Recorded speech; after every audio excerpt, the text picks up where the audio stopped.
welcome to another Looney Tunes review video. If you are new to the channel, make sure you subscribe to follow my journey to review all 1000 classic Looney Tunes shorts and give this video a like as well.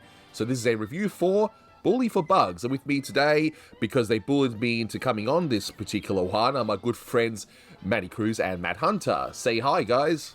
Bienvenidos mis amigos de los muñecos de Looney Tunes y Merry Melodies, y hoy vamos a hablar de la película de 1953 que se llama Bully for Bugs, y aquí tenemos mi amigo de Australia, Anthony, y mi amigo de Texas, Matt, y yo soy Manny de Nueva Jersey. Since the cartoon is set in Mexico, should I just continue speaking in Spanish? Yeah. Yo soy un gringo pusigato.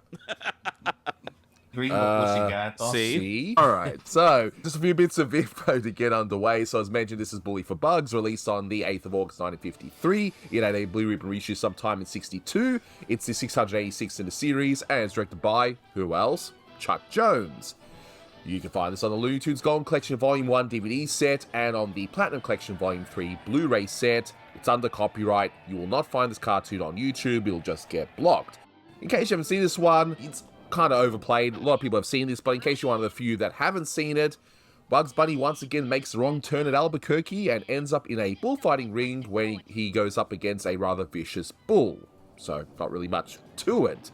So, few bits of trivia for this one. Well, first of all, this is the 100th Bugs Bunny short, if you don't count the cameos like in Porky Pig's feeds or any Bonds today, or those prototype shorts with the Happy Rabbit. Oh, sorry, not Happy Rabbit. No, the Hardaway Hare. I love your term for it. That's the best. That Happy Rabbit thing's so stupid. But anyway, it's the Hardaway Hare. That's the reference we need to get out there. So, guys, those shorts, we are now going to call them the Hardaway Hare shorts. And that is Manny Cruz's greatest contribution to animation history research. Show me. Well, it's better than Mel Blanc misremembering it as Happy Rabbit, and then suddenly it becomes canon, and they start calling it that, and Warner Brothers calls it that. I'm like, no, it's the prototype Bugs Bunny. I always called him the Hare, but if you call him the Hardaway Hare, that's even better, because that's the director who came up with it. What I like to do is, when I refer to the prototype Bugs, for me, I would say Porky's Hare Hunt Presto Chango, that's the Hardaway Hare. And then you could argue for Harem Scarum and Elmer's Candid Camera, I would sometimes say Bugs' Bunny, because they have internal documents or during that time, 1938, 1939, they were already calling him Bugs' Bunny. When I say Bugs is the apostrophe, signifying that this was Ben Bugs' Hardaway's character. But this is a matter of semantics.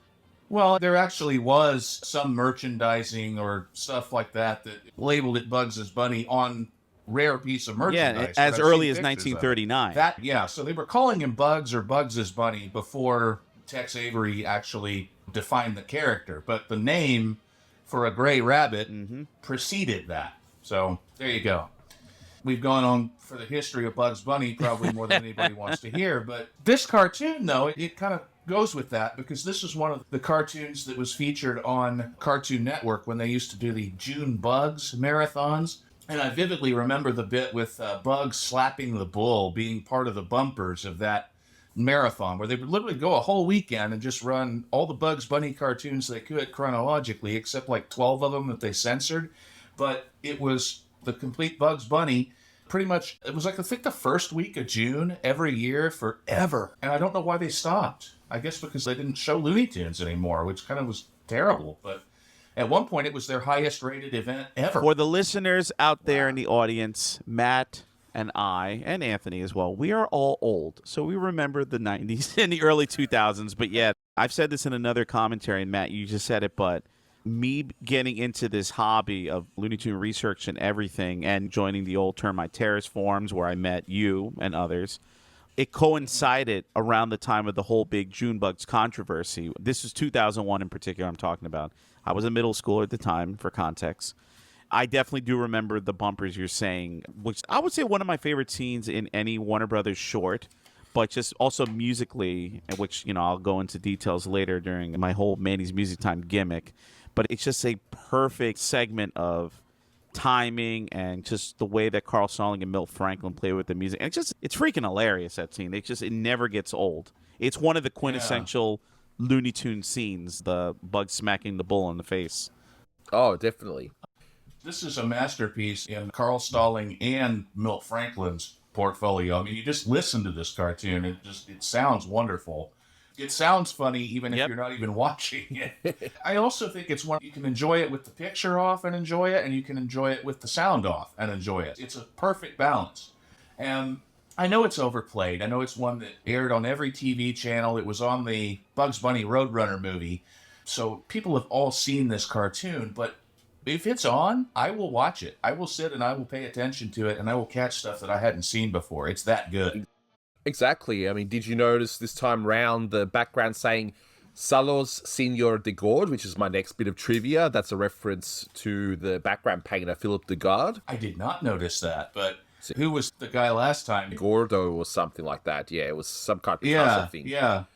Definitely. But being the 100th Bugs Bunny short, I gotta say, this is just your standard archetypal Bugs Bunny short, where, you know, Bugs is in a location, he's wronged by somebody, of course you realize this means war, and then he just decides to mess around with the crook for the rest of the cartoon. That's pretty much it. So the formula has more or less settled by this point, and thankfully, yeah, as you say, this is a masterpiece. It really, really is good.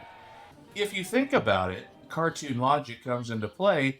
Bugs doesn't have to retaliate against this bull. He gets headbutted out of the arena, and that could have been the end of it. He could have been like, well, okay, I'm, all right, whatever. But instead, it's like, oh, this guy just had the nerve to do this to me, and now I have no choice. You've pushed my button, man, Yeah, exactly.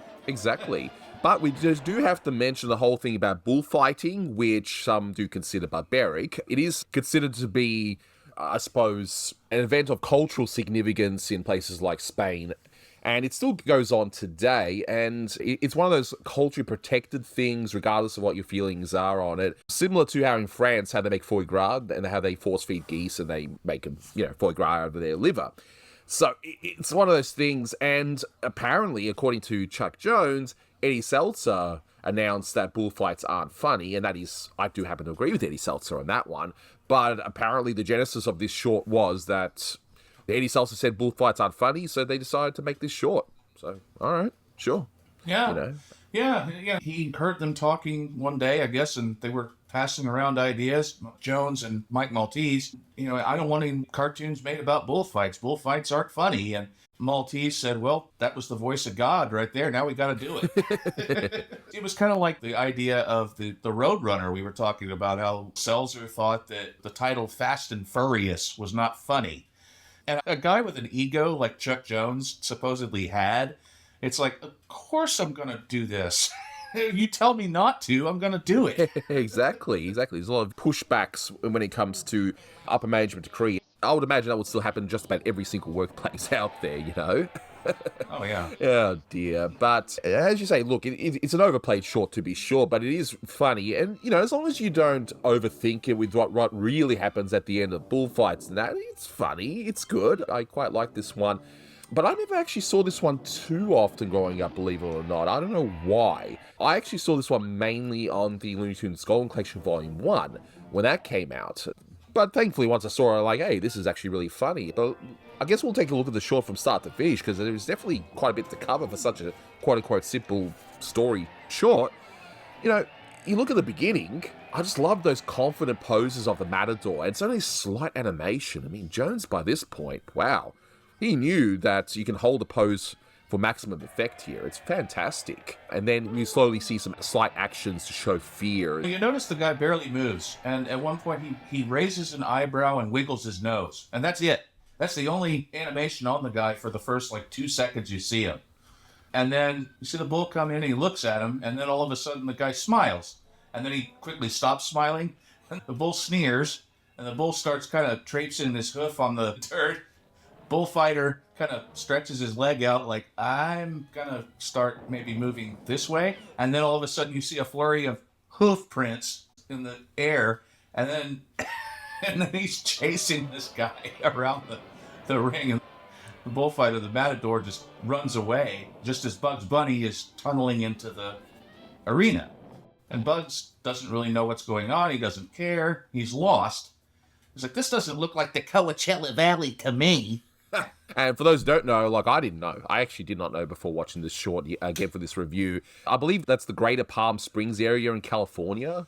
Yeah, and at least these days there's a music festival in Coachella, and he's talking about a carrot festival, but I don't know the history of Coachella or the Coachella Music Festival or anything like that, but it's a destination for some. Yeah, especially for that carrot festival that I'm assuming still goes on because, who doesn't love carrots, right? I actually don't, by the way, Right. unless it's mixed in something or whatever. But what about you, Manny? You like your carrots? Yeah, occasionally. I know they're healthy for you. And actually, Matt, thanks for mentioning the whole thing, or both of you mentioning about Coachella, because, I've never been to Coachella. It's honestly, musically, it's not really my kind of thing. And plus, I don't know. It's just like, not my thing. I've seen photos of the event and just, I don't know. It's not my thing. But when I was rewatching the cartoon a little while back, I was like, when he says, this isn't the Coachella Valley. And I'm like, wait, Coachella? I was like, wait a minute. And I had the same thing like that epiphany. It's like, oh, that's the same place that the music festival happens every year. And I'm going to read briefly from Wikipedia, but it says Coachella, officially called the Coachella Valley Music and Arts Festival, is an annual music and arts festival held at the Empire Polo Club in Indio, California, in the Coachella Valley in the Colorado Desert, and it's been going on since 1999. So it was so weird, like, to hear that being said by Bug. Here I am. Hey, just a cotton-picking minute. This don't look like the Coachella Valley to me. I should have taken that left turn at Albuquerque. And then, later on when he's checking the map before, I'm assuming the character's name is Toro because I've seen it before. And in case you don't know, Toro means bull. Yeah. Actually, It does? Yes. Means I actually bull in want Spanish. my rest in peace. My second dog, that was his name. His name was Toro. So rest in peace, Toro. And it was cool, right, when Toro hits Bugs out of the stadium and he's like rattling off other places in California. I think he was like, San Diego, or I forget which one, but I know he says San Bernardino, and then he gets hit by Toro out of the stadium. So I was like, yeah, for, the Californians that watched this cartoon, and obviously the people who were making the cartoons were based out of California. It was like a nice little Easter egg. Yeah, let's see now, Coachella Valley. Then to Las Vegas, San Bernardino. It's kind of like, when I'm thinking of another Bug short, 8-Ball Bunny, and when Bug screams, Hoboken, and, that's a New Jersey reference, and I always appreciate hearing that. Hoboken? Oh, I'm dying again! Well, of course, the directors made references to California all the time because that's where they lived. And, of course, there was that Mel Blanc bit from the Jack Benny show where he was a train operator. Next up, leaving on track 9 for Anaheim, Azusa, and Kamanga. They were all California locations. And of course, there's the song California, Here We Come. Whenever there's a train going anywhere, Carl Stalling would play California, Here We Come. Even when it doesn't even go to California. They just play it anyway. Right. Oh, dear. And me, I just got one short where Bugs goes down under with McKibson. But Yeah. anyway. Oh, boy. So that bit, it always cracks me up, even when I've seen this so many times, is when, Bugs is trying to figure out where to go. And he's like, stop steaming up my tail. It is cotton after all. You don't want to... What are you trying to do, wrinkle it? Stop steaming up my tail! What are you trying to do, wrinkle it? Oh, man. I just love that bit. And then, of course, you got the action that continues the rest of the cartoon. And that's, of course, you realize this means war, which by this point is pretty much Bugs' catchphrase, but that comes from Groucho Marx. So, as you say, Bugs could have just gone, you know what? Whatever, I'm going to go to the Coachella Carrot Festival and, stuff this. But you know what? I got to teach Toro a lesson here, So... I love Toro chalking up his horns with pool cue chalk. Yes. Before he does. And the counter as well. And Bugs doesn't even know. He's just standing there reading his map, and, you see the bull moving in the background, all of a sudden, wham! It's great. But so you got the pool counter, which I'm assuming is there for the bull to count his victims or something. But anyway, it just happens to be there. Right. But I gotta say, Bugs, when he actually appears as the Matador. Matador. Matador. Of course, we get one of my favorite bits in the cartoon is when Bugs puts an anvil behind the cape. There was a video game actually in the 90s for the Super Nintendo. Again, we're old, where there was a level based on this cartoon where you could do that to the bull over and over again. The idea was you had to get from one end of the arena to the other, but you'd put an anvil in front of him and hit his head. But it had none of the timing that this does, where he hits his head on the anvil and he's seeing stars, and he's punch drunk, and he starts looking at the cape, and Bugs starts dancing around, and the bull starts mimicking his dance moves. And this is a Carl Stalling classic, where they do it to the La Cucaracha. Then Bugs gets him to slam into a target, and then hammers his horns into the target like a bad nail in a carpentry project. Yes, and what a gullah bull. Yeah. Yes. Oh, the timing's fantastic, and I like how Bugs he's looking very sharp at the Matador. He's got the anvil behind, as you mentioned, and he's just standing there. It's just so perfectly timed how he then lifts up the cape, and then boom, the bull hits the anvil, and sure enough, they start dancing. Oh, who would have done that animation? Probably Ken Harris, because he's good at dance animation, maybe? Maybe, and certainly the facial expressions. You look at that bull, it's, oh my goodness, that's funny. And then the bull retaliates and conks Bugs on the head, and so Bull's sharpening his horns on an axe grinder, and then Bugs sneaks up behind him, puts a big rubber band on his horns, and then launches a boulder in his face. There's such a back and forth in this cartoon. And of course, when the boulder hits the bull in the face, you see a bit of effects animation used in many, many cartoons, where the seeing stars, just like a flurry of stars just fills the screen. And then Bugs gets butted in the ass again and gets thrown through the wall. And then he makes a wry expression as the bull takes a bow. And then we get the ultimate scene here with the sombrero and the slapping. Oh, goodness. Now, Manny, I got to ask you about that scene here, because you put me probably more familiar with it. What's the deal with the hat? When I saw this when I was younger, I thought the funniest thing about that was that oversized hat he's wearing, because of just how ridiculous it looks on him. You're talking about the sombrero? Yeah, how it just looks like it's bigger than usual, especially on Bugs. Like, did they exaggerate, or is that really how big they can get? I'm pretty sure that that's exaggerated. Now, I am Latino, but I am not Mexican, so I don't know too. Gas. I know, it's not like. You don't represent everyone? You mean all the times if people have assumed that I'm Mexican and they don't realize that Hispanic is an ethnic group of bunch of different cultures? Sorry, I'm going to vent for a moment. No. But I'm pretty sure that's definitely an oversized one. I mean, I've seen sombreros once in a while, like when I visited other parts of the country or whatever, because where I live in New Jersey, we do have a relatively decent Mexican population, but the biggest group of Latinos here in New Jersey, New York, you have Puerto Ricans, which that's what I am, a lot of Dominicans, as well as Cubans, and other places from Central America. But when I used to live in Texas, obviously, that's a different ballgame. And obviously, Matt, since you're a Texan.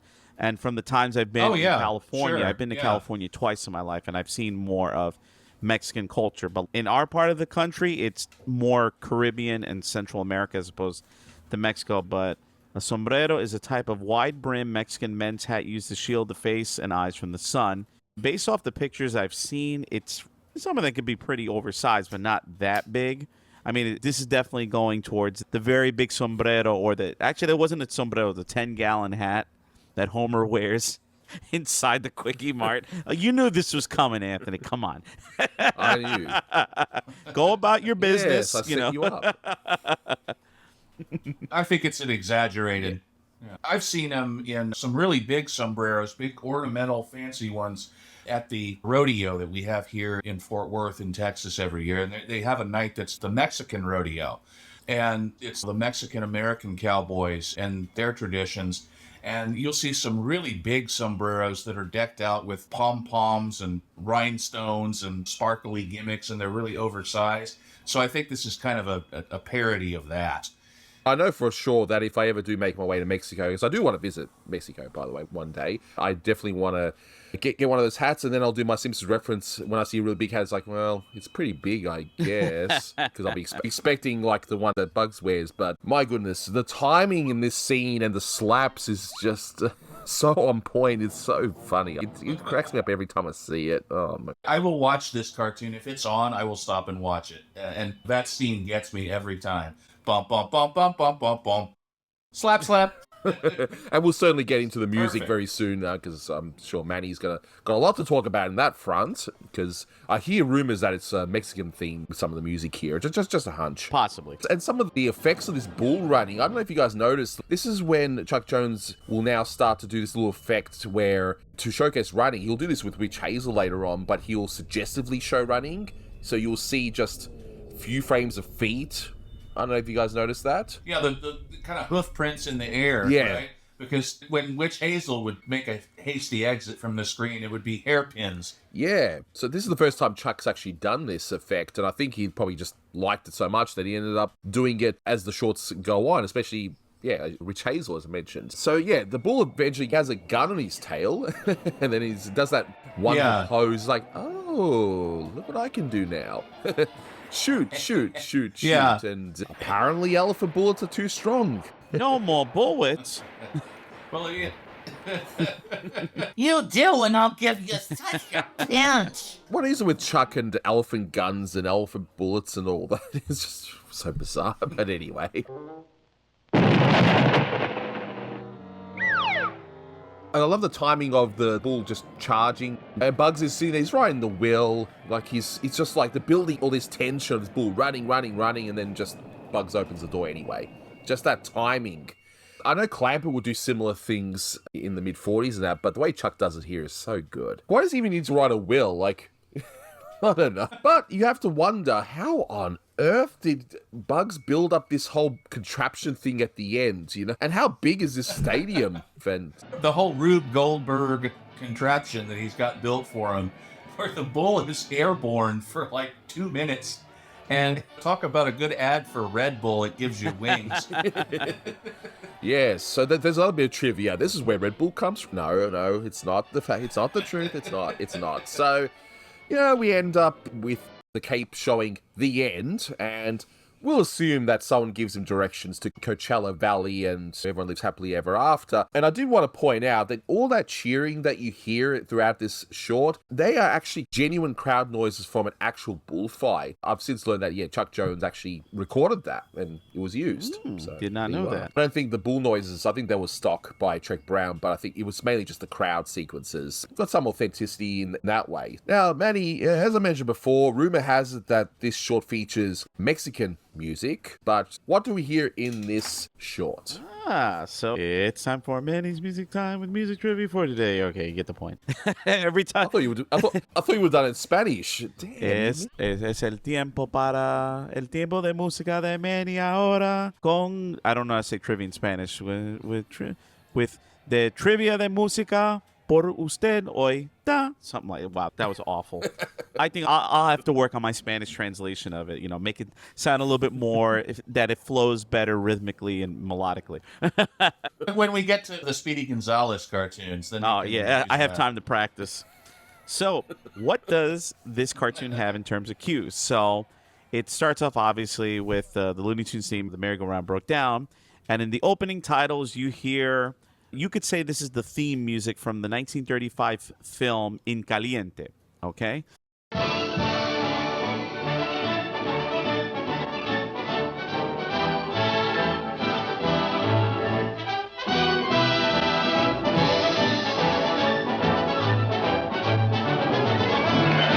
I wouldn't say every single Warner Brothers cartoon, but there's a ton of cartoons that are based in Mexico or deal with bullfights that have used this particular cue from the film In Caliente. I'm thinking of A Little Pancho Vanilla, some of the Speedy Gonzales cartoons. Lots of shorts have used this cue. This is one of Carl Salling's used frequently. And the film In Caliente, which came out in 1935, is also the film that the song The Lady in Red comes from. Oh, the lady in red, the fellas are crazy for...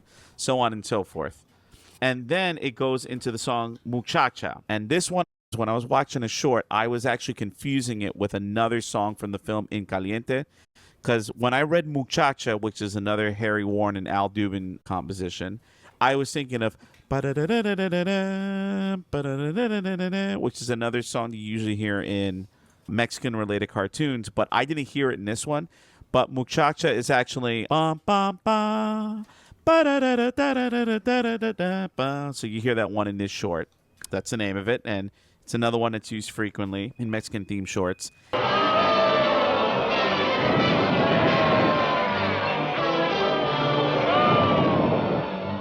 The next one you hear, of course, is La Cucaracha, or the cockroach. La Cucaracha, during the famous scene where Bugs is using the cape. That's a word, cape, right? While the bull is tiptoeing after it. And just musically, this scene, I absolutely like it because you have the violins play the melody for Bugs. Da-da-da-da-da-da-da-da-da. And then you hear the low strings and the low brass and the low woodwinds for Toro. Ba-ba-ba-ba-ba-bum, right afterwards.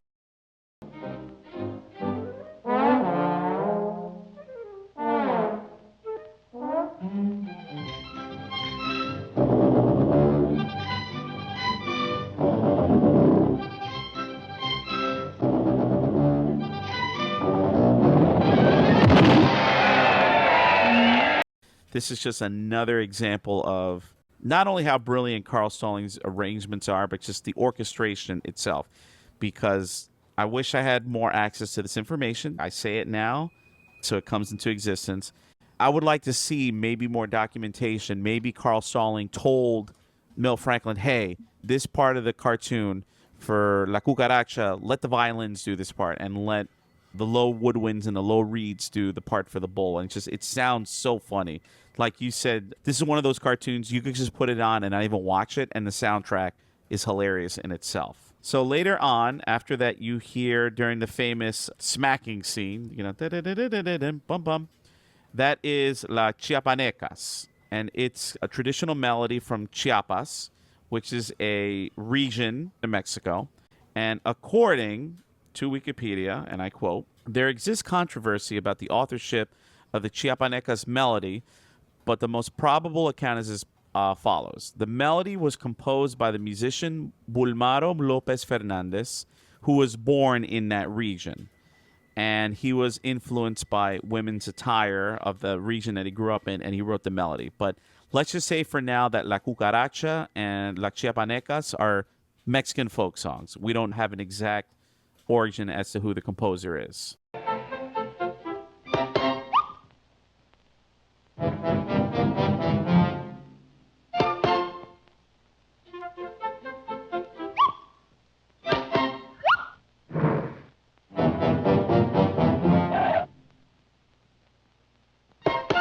And finally, the cartoon ends, interestingly, with the overture to the opera Rienzi by Richard Wagner. That's near the end of the cartoon, having Toro go through the whole Rube Goldberg contraption. Usually when I think of the Rienzi overture, I'm thinking of ba ba bum bum ba ba ba. A lot of cartoons feature that section of the overture, but this one uses a different section of it.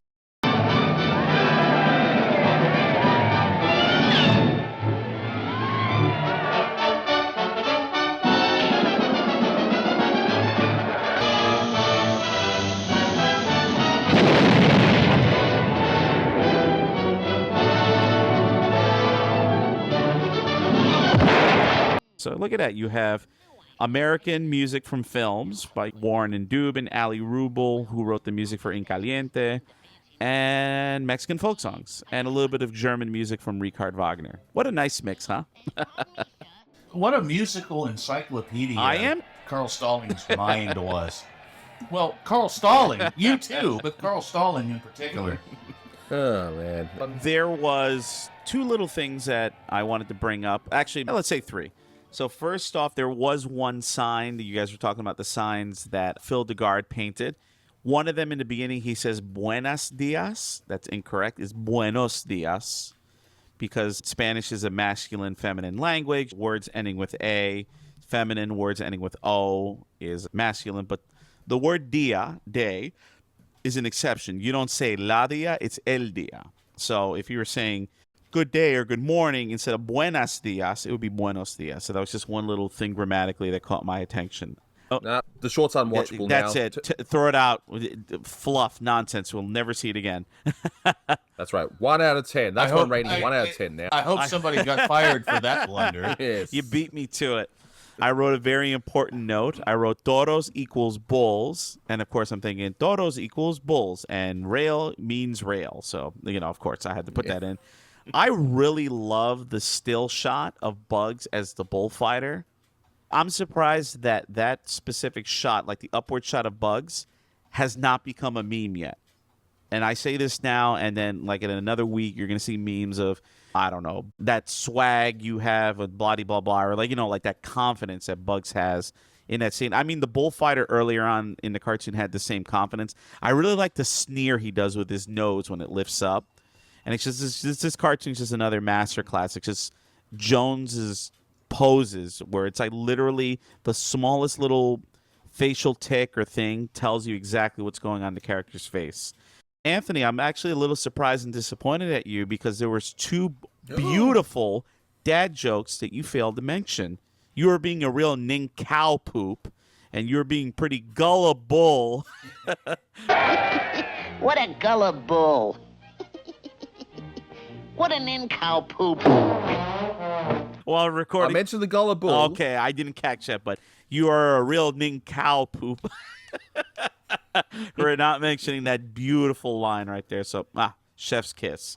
And the last thing I want to mention is I like when Bugs is chasing the bullfighter, the matador, and he's saying, the guy with the fancy knickerbockers. And the knickerbockers are the type of pants he's wearing. And I also get a chuckle out of it because I'm not a basketball fan. But I think of Knickerbockers, I think of the New York Knickerbockers, or better known as the New York Knicks. So, little woot woot to my local basketball team. So, this one is definitely, part of me is sort of debating between giving it a 9.5 and 10 because it is a masterpiece. It is great. I just don't like bullfighting. But, I'll give it 10. It's a great cartoon. It's flawless in its execution regardless of the origin. So, yeah, 10 out of 10. It's a masterpiece. One of Jones's greatest cartoons. I agree. That's a 10. Yeah. Absolutely. And Manny's like, no, don't. All right, get ready for it, folks. This one, DS. There you go. DS? Yeah, 10. Nintendo DS? No, no, not DS. Not DS. It's a 10. DS. I know, I figured. Or I'll say DX. There you go. Italian, Tsane, German. I forget French, whatever. But yeah, it's 100% a 10 out of 10. Masterpiece. Yeah, I agree. And again, just put aside what bullfighting actually is, and you can still have a good time with this short. So, yeah. But in any case, that will do it for this one. Thanks so much for watching, guys. And until next time, take care. And now I'm off to the Carrot Festival at the Coachella Valley. Yum, yum. Bum, bum, bum, bum, bum, bum, bum. Slap, slap. No, you just got to say, throw some shit on do the thing, the shrimp Barbie thing. Go ahead. My Aussie accent's off today. Yeah, put a shrimp on a Crikey, Barbie, mate. There you go. Crikey, mate. Oh.